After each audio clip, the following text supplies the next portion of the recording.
Hey everybody, it's Richard T. Fields here, and today is part 4 of the filmmaking series where I take you through the filmmaking process from start to finish.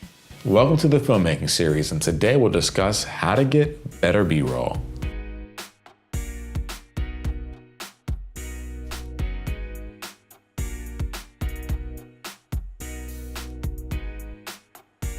First things up is perspective. Everything we see is perspective, and when we change our perspective, we change how we see the world. With that in mind, choosing the right perspective is what takes your B-roll to the next level.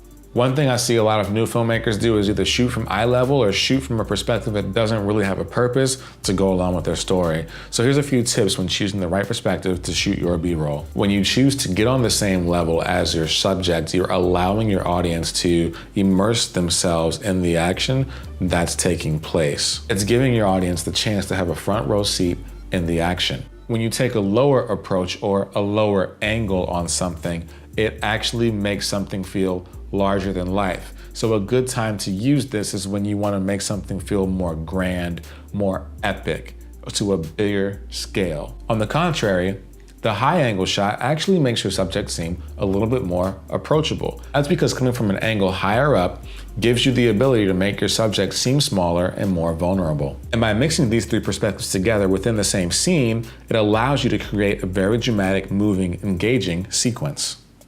In combination with switching up the perspective is camera movement.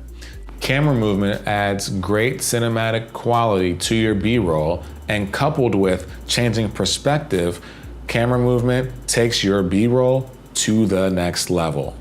For example, when coming from a higher perspective down to an eye-level perspective, it allows the viewer to slowly enter the scene and slowly immerse themselves into the scene.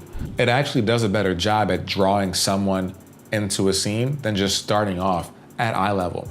And I would say the same thing for the reverse, coming from a low angle to an eye level shot, or even going from low to high or high to low. Another way to use camera movement to enhance your B-roll is using something in the foreground or the background to create the illusion of more depth in your scene, but also more movement in your scene. And you can also use this as an entrance or an exit to get into or out of a new scene or a new sequence. And you can use anything for this technique to get into a scene. You can come from behind doors, behind walls, behind a plant, behind a person's t-shirt. It doesn't really matter. And on the flip side, you can actually do the same thing to leave a scene. You can start in your subject and slowly move your camera behind a door, behind a plant, behind a wall, behind a bottle of soda, behind another person. It doesn't matter. It creates this natural wipe to get out of a scene, and you can use that as a great in-camera transition to get from one scene to the next and make your B-roll seamless. Tip number 3 is your frame rate. Shooting at 24 frames per second with a shutter speed of 1/48, 1/50, if you can't actually do 1/48 on your camera, gets you the most cinematic, film-like look to your footage. So of course, for your B-roll, you want to use the same thing.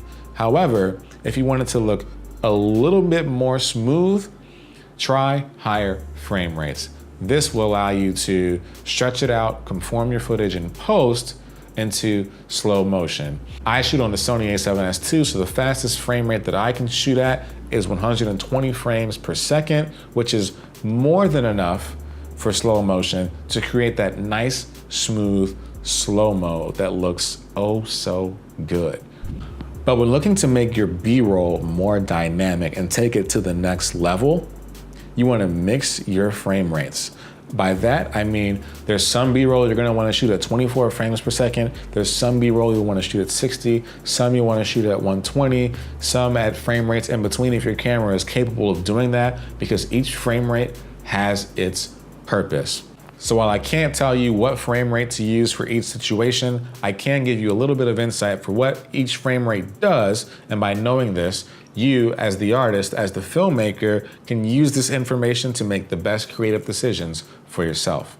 When shooting at 24 frames per second, you'll get the most lifelike, realistic looking image that is the most pleasing to the eye and still gets that cinematic film look.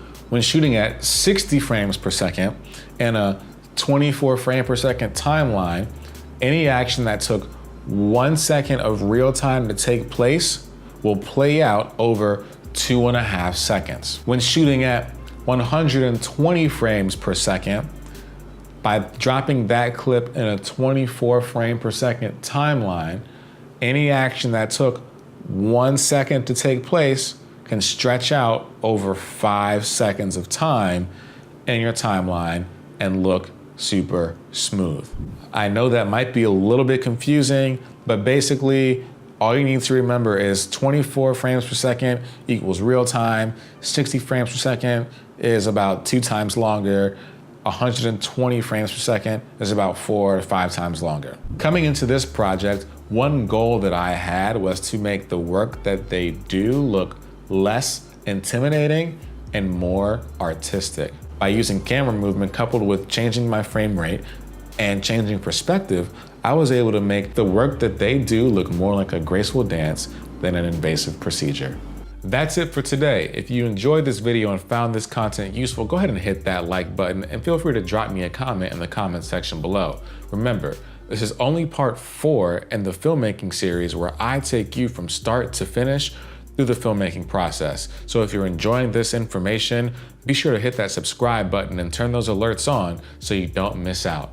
Until next time, I'm Richard T. Fields. See you next week.